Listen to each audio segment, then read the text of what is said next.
নমস্কাৰ Raimona classes YouTube চেনেলটোলৈ তোমালোকক স্বাগতম জনাইছোঁ। আজি তোমালোকৰ বাবে লৈ আহিছোঁ ক্লাছ 7ৰ ইংলিছ বুকত থকা লেসন 4 কাইণ্ডনেছ। এই কাইণ্ডনেছ চেপ্টাৰৰ অন্তৰ্গত এক্টিভিটিছত থকা যিমানখিনি প্ৰশ্ন আছে আমি গোটেইখিনি আলোচনা কৰিছোঁ আৰু তোমালোকে সহজতে বুজি পোৱাকৈ লাইন বাই লাইন আমি অসমীয়াত ট্ৰান্সলেট কৰি দিছোঁ আৰু লগতে প্ৰশ্নৰ উত্তৰবোৰ অতি চুটিকৈ আৰু সুন্দৰকৈ লিখি দিয়া হৈছে যাতে তোমালোকে ভাল মাৰ্ক পোৱা আৰু কোনবোৰ বস্তু ইম্পৰ্টেণ্ট হয় সেইবোৰ তোমালোকক দেখাই দিয়া হৈছে। সো ষ্টুডেণ্টছ তোমালোকে ভিডিঅ'টো স্কিপ নকৰাকৈ প্ৰথমৰ পৰা লাষ্টলৈকে ভালকৈ চাবা। এক্টিভিটিছৰ 1 নম্বৰত আছে answer these questions to check your understanding. মানে তলৰ প্ৰশ্নবোৰৰ উত্তৰ দিয়া তুমি কিমানখিনি বুজি পাইছা সেইখিনি বুজিবৰ বাবে তলৰ প্ৰশ্নখিনিৰ উত্তৰ দিয়া। এই নম্বৰ প্ৰশ্ন হৈছে তোমালোকৰ When do the Kashmiri vendors travel to cities to sell their goods? কেতিয়া কাশ্মীৰী বিক্ৰীদাৰসকল তেওঁলোকৰ মাল বস্তু বিক্ৰী কৰিবৰ বাবে নগৰলৈ ভ্ৰমণ কৰে? এনসাৰ হ'ব At the beginning of the winter season, Kashmiri vendors travel to cities to sell their goods. শীতকালৰ বতৰ আৰম্ভ হোৱাৰ সময়ত বিক্ৰীদাৰসকল তেওঁলোকৰ মাল বস্তু বিক্ৰী কৰিবৰ বাবে নগৰলৈ কি কৰে ভ্ৰমণ কৰে। কোনখিনি সময়ত উইণ্টাৰ সিজন মানে বিগিনিং অফ উইণ্টাৰ সিজন মানে ঠাণ্ডাৰ দিন যেতিয়া আৰম্ভ হয় সেইখিনি সময়ত কি কৰে এই কাশ্মীৰী ভেণ্ডৰবিলাক বিভিন্ন ধৰণৰ নগৰত এই তেওঁলোকৰ বস্তুবোৰ চেল কৰিবলৈ ওলাই আহে। বি নম্বৰত কি আছে? বি নম্বৰত আছে why is it a hard life for Kashmiri vendors? কিয় কাশ্মীৰী বিক্ৰেতাসকলৰ জীৱনটো কঠিন? এনসাৰ হ'ব it is hard life for Kashmiri vendors because they have to travel long journey from Kashmir to the city. They stay at cheap hotels and roam around the city streets all day.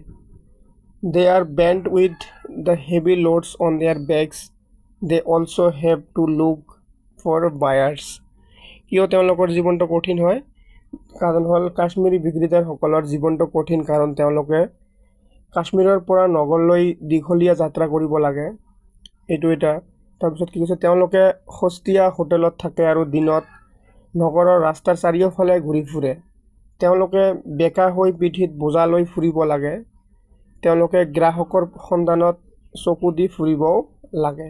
এইবোৰ বস্তুৰ কাৰণে তেওঁলোকৰ জীৱনটো অতি কঠিন হৈ যায়। চি নম্বৰ কুৱেশ্যন হৈছে তোমালোকৰ why was the author surprised when his brother in law called the vendors? লেখক কিয় আচৰিত হৈছিল যেতিয়া বৰজনাই কাশ্মীৰী বিক্ৰীদাৰ কেইজনক মাতিছিল? এনসাৰ হ'ব the author was surprised when his brother in law called the vendors because he knew that they did not need any Kashmiri clothes from the vendors. কিয় surprise হৈছিল লেখকজনে? লেখক আচৰিত হৈছিল যেতিয়া বৰজনাই কাশ্মীৰী বিক্ৰেতাৰ কেইজনক মাতিছিল কাৰণ তেওঁ জানিছিল যে তেওঁলোকক বিক্ৰেতাৰ কেইজনৰ পৰা কোনো কাশ্মীৰী কাপোৰৰ প্ৰয়োজন নাছিল। ডি নম্বৰ কুৱেশ্যন হ'ল তোমালোকৰ I felt sad and guilty at the beginning a party to such behaviour. What does the word party mean here and what kind of behaviour did he refer to? মোৰ এই আচৰণৰ পক্ষ হোৱাৰ বাবে মন বেয়া আৰু দোষী লাগিছিল। ইয়াত পক্ষ মানে কি বুজাইছে? ইয়াত যে পাৰ্টি ৱাৰ্ডটো আছে পাৰ্টি ৱাৰ্ডটো ইয়াত কি বুজাইছে? তাৰপিছত কৈছে আৰু কেনেকুৱা ধৰণৰ আচৰণৰ কথা কোৱা হৈছে? এনসাৰ হ'ব the word party here means having relationship with any groups. কি কৈছে? পক্ষ শব্দটোৰ অৰ্থ হৈছে কোনোবা দলৰ লগত সম্বন্ধ থকা।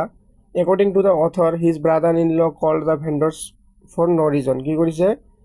লেখকৰ মতে তাৰ বৰজনাই একো কাৰণ নোহোৱাকৈ বিক্ৰেতাৰ কেইজনক মাতিছিল।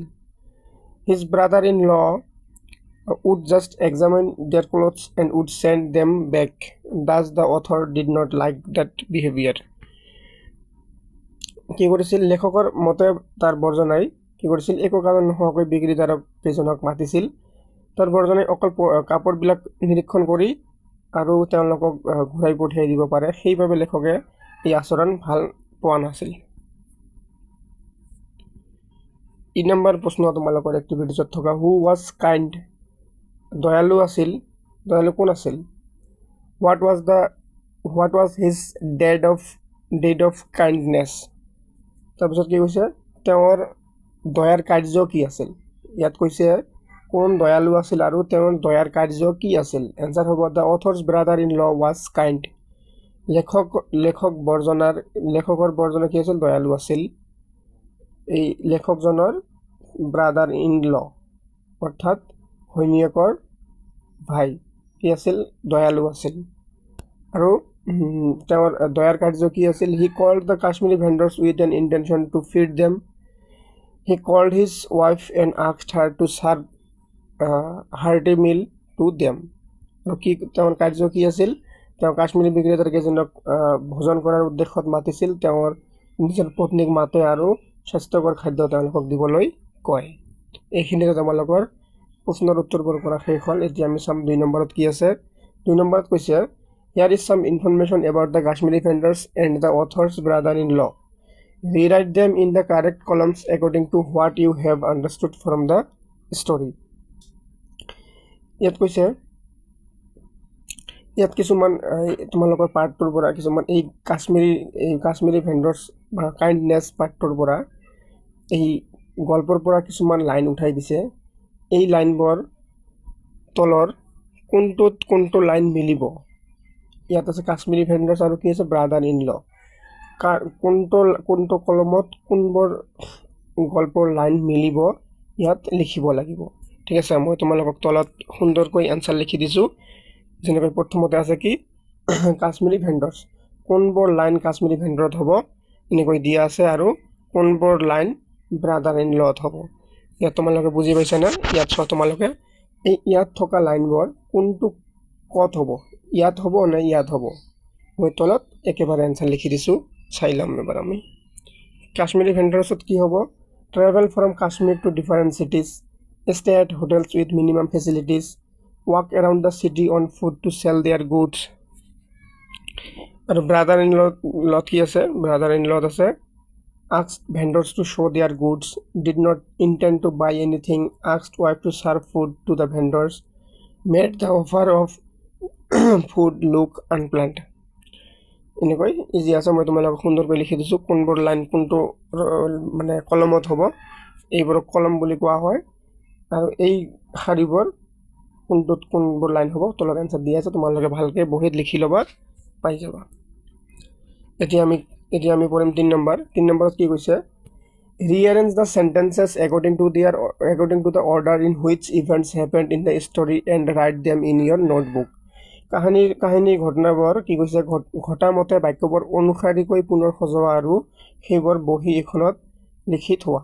ইয়াত কি কৈছে? তোমালোকৰ এই গল্পৰ পৰা কিছুমান শাৰী উঠাই দিয়া হৈছে। এনেকৈ এই শাৰীবোৰ কি কৰিব লাগিব? যাতে এটা ক্ৰমত মিলি আহে, গল্পটো যাতে ক্ৰমত মিলি আহে। প্ৰথমতে এনেকুৱা হৈছে, তাৰপিছত এনেকুৱা হৈছে, এনেকৈ মিলাব লাগিব। ইয়াত উল্টা পাল্টাকৈ মিক্স কৰি দিয়া আছে, আমি মিলাই ল'ম। আমি ডাইৰেক্ট এনসাৰত চাম। এনসাৰত কেনেকুৱা হ'ব? প্ৰথমতে হ'ব to Kashmiri vendors come in to sell their goods. তাৰপিছত হ'ব the vendors come in, brother in law enquired about their goods, the brother in law asked his wife to bring some food for the vendors. তাৰপিছত কি কৈছে? The vendors hesitated to take the food. The brother-in-law made the offer of food look incidental. The vendors had food and left. এনেকৈ হ'ব। সুন্দৰকৈ লিখি দিয়া আছে, তোমালোকে জাষ্ট লিখি ল'বা এবাৰ। 5 নম্বৰত দিয়া আছে look at the pictures below carefully, then listen to your teacher. Read a travel guide for Assam. As you listen, fill in the boxes under the pictures with the correct words. After you finish, exchange your textbook with a partner, then read the passage yourself and check if your friend has written the answer correctly. ইয়াত চাও তোমালোকে কিছুমান picture দিয়া আছে। ইয়াত কি কৈছে? Assam is famous for, Assam কিহৰ বাবে বিখ্যাত? এইটো কি তোমালোকে গম পাইছা? এইটো তোমালোকে কি গম পাইছানে? এইটো হ'ব ৰংঘৰ। এই যে RA অলৰেডি লিখি দিয়া আছে, এইটো কি হ'ব? ৰংঘৰ। তাৰপিছত এইটো KA লিখি দিয়া আছে, এইটো কি হ'ব? কাৰেংঘৰ। এইবোৰ হৈছে আমাৰ অসমৰ গৌৰৱ, এইবোৰৰ কাৰণে আমাৰ অসমখন বিখ্যাত। ইয়াত টি আছে আৰু ইয়াত এইফালে জি আছে। টি ইয়াত হ'ব টি আৰু এই জিৰ লগত কি হ'ব গাৰ্ডেন অৰ্থাৎ কি হ'ল টি গাৰ্ডেন তোমালোকে জানা আমাৰ অসমখন চাহ বাগানৰ কাৰণে কিমান বিখ্যাত আৰু এইটো কি হ'ব এশিঙীয়া গড় হৈছে কি ৰাইন'চৰাছ ঠিক আছে তাৰপিছতে আছে কি কামাখ্যা টেম্পল আৰু এছিয়ান এলিফেণ্টছ এনেকৈ সিৰিয়ালি মই তোমালোকক লিখি দিছোঁ আছামিজ ফেমাছ ফৰ কি ৰংঘৰ কাৰেংঘৰ তাৰপিছত কি আছে টি গাৰ্ডেন ৰাইন'চৰাছ ৰাইন' বা কামাখ্যা টেম্পল আৰু কি আছে এছিয়ান এলিফেণ্ট এইবোৰৰ কাৰণে আমাৰ অসমখন বিখ্যাত এতিয়া আমি 6 নম্বৰ চাম লেটছ প্ৰেক্টিছ চাম গ্ৰামাৰ যে কিছুমান গ্ৰামাৰ আমি প্ৰেক্টিছ কৰি চাম work in pairs. Here are some sentences. Each sentence has a second sentence after it with a blank. Fill the blanks with the correct words. One is done for you.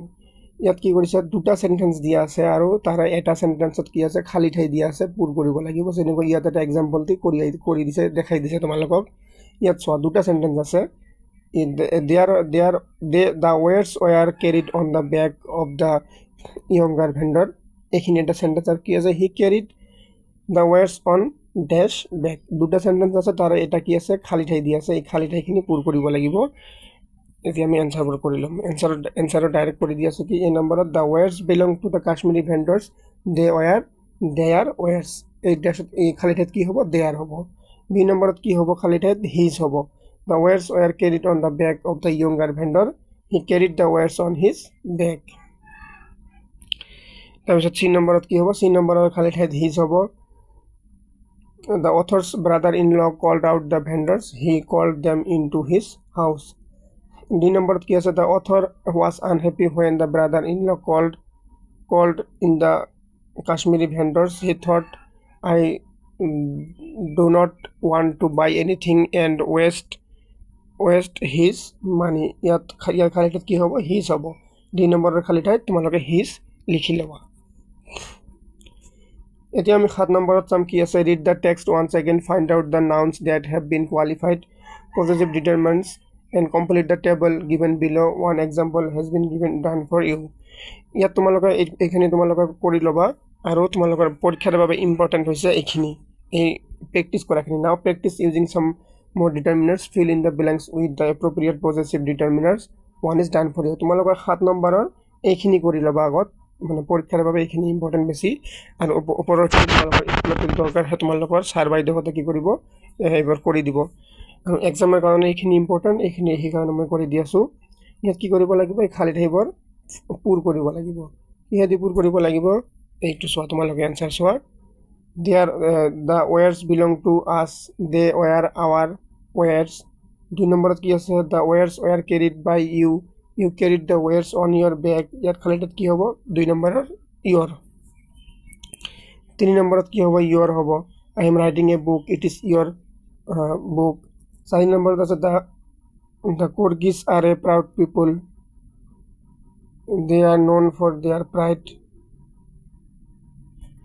তাৰপিছত কি আছে we are from Assam is our state এনেকৈ কি কৰিব লাগিব এই ইয়াৰ খালি ঠাইত কি হ'ব আৱাৰ হ'ব ইয়াৰ খালি ঠাইত কি হ'ব দিয়াৰ হ'ব এনেকৈ লিখি ল'বা আৰু এইখিনি যে তোমালোকৰ এই কাইন্ডনেছ চেপ্টাৰৰ যিমানখিনি ইম্পৰ্টেন্ট তোমালোকৰ পৰীক্ষাৰ বাবে যিমানখিনি ইম্পৰ্টেন্ট বস্তু আছে গোটেইখিনি আলোচনা কৰা হৈ গ'ল ভিডিঅ'টো ভাল লাগিলে তোমালোকে সাবস্ক্ৰাইব কৰিবা আৰু শ্বেয়াৰ কৰি দিবা থ্যাংক ইউ